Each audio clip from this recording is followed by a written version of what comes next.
I don't think I've experienced anything remotely like what's going on in American US politics right now in my lifetime as an adult.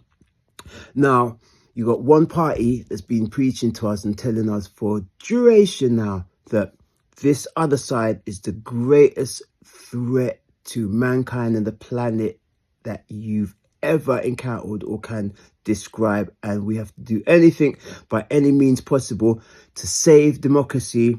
And that's just the way it is. So don't question nothing, don't double check what you think you're seeing or hearing, just follow our lead, because these are crucial times. Now, that part I will agree with.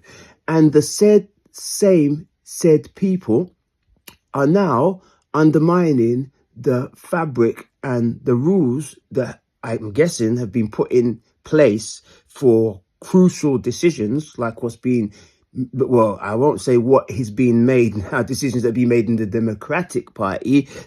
They've made their decision. I'm hearing it as described as it's a coup. And, the system where the electorate, the voters make a decision, and, people have a chance to compete and select the person they feel is the best match for the job. That's at the heart of democracy, the way I've always understood it. And by no means am I an expert. I think the way they're going about it now is just the beginning. I won't even say rewriting the rules. They've just closed that book. And also another way I heard it described is basically, Biden, who I'm not a major fan of, but the guy, he was sitting in his seat that you could say he earned that position. He was selected to be in that position using the system. And whatever happened when they took him in the back room, and the man who up to a week ago said, whatever people are thinking, I'm staying in this race, came out the other side of the door, said, yeah, well, I'll hang in there till the end of the elections, and I'm going to let my VP step in and take over on my behalf. That's just like, it's not even it's 180 or whatever they call it in terms of degrees. The guy's a complete turnaround. The thing is, though, what was said to him, what was he shown, what was whispered in his ear to basically leave him with no option. To get to the heart of the whole thing, the way I'm hearing it, the Democratic Party, who've been lecturing us and insisting that whatever has to be done needs to be done right now within the context of the system, to preserve the system, which is the democratic system, which is democracy, are the people who are now who've now carried out what some are describing as a coup.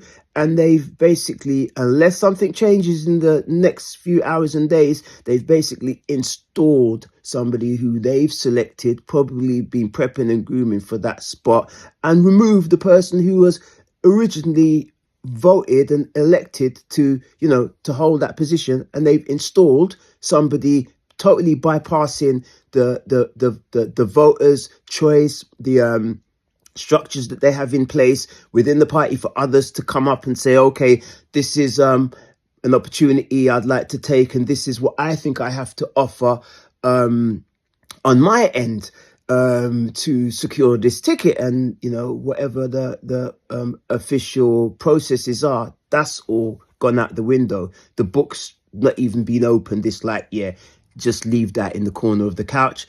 This is who we're going to have. This is who yous lot are going to be voting for, or whoever would have ordinarily voted them. And everyone get behind her.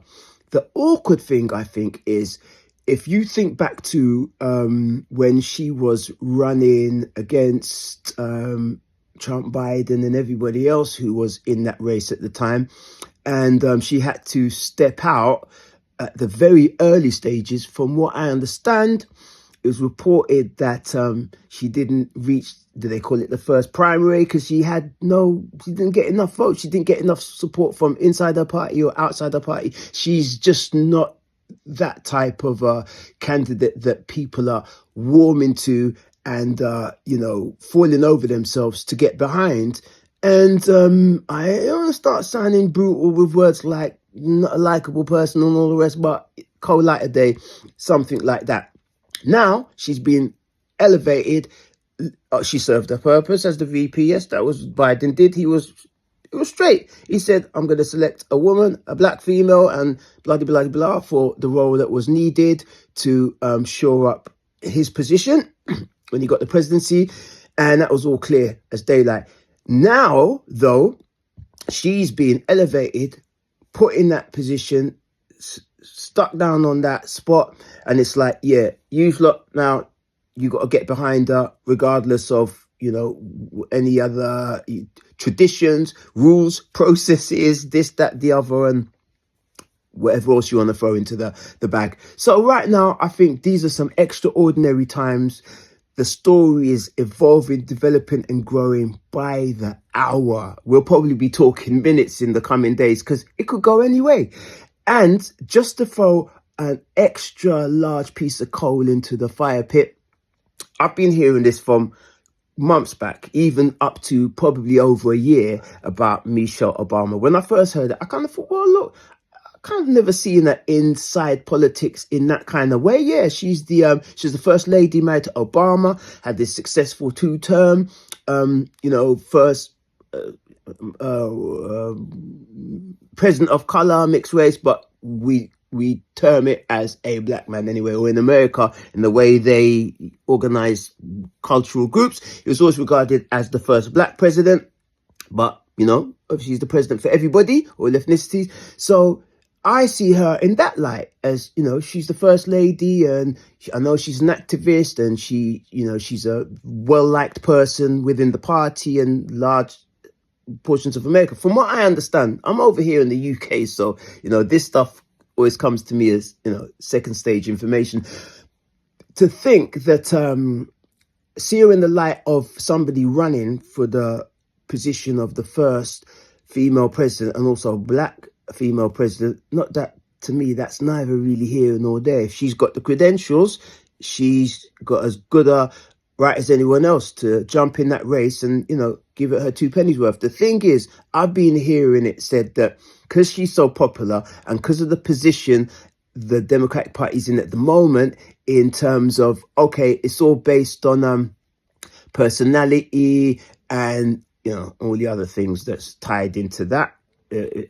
When you compare it with what you normally expect, which is policies, how you express yourself, what you've done in different communities, who's got your back, have you done the legwork, knocked on the doors.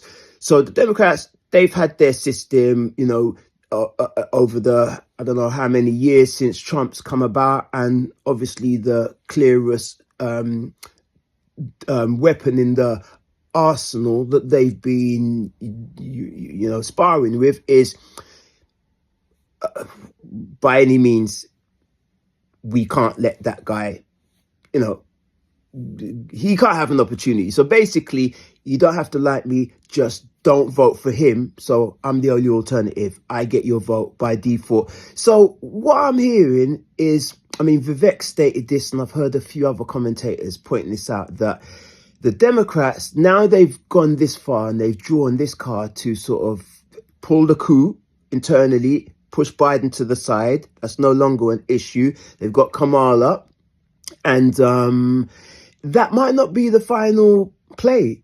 They might have another hand tucked away there, another group of cards that they're going to draw out at some point. And from what I understand, it may be Michelle Obama. Might be new to many people's ears. It might even sound as strange as it sounded to me the first time I heard it. But I'm starting to the way things are moving and changing now, I'm starting to believe that could happen. They're shaking things out the bag that I didn't even know was in there.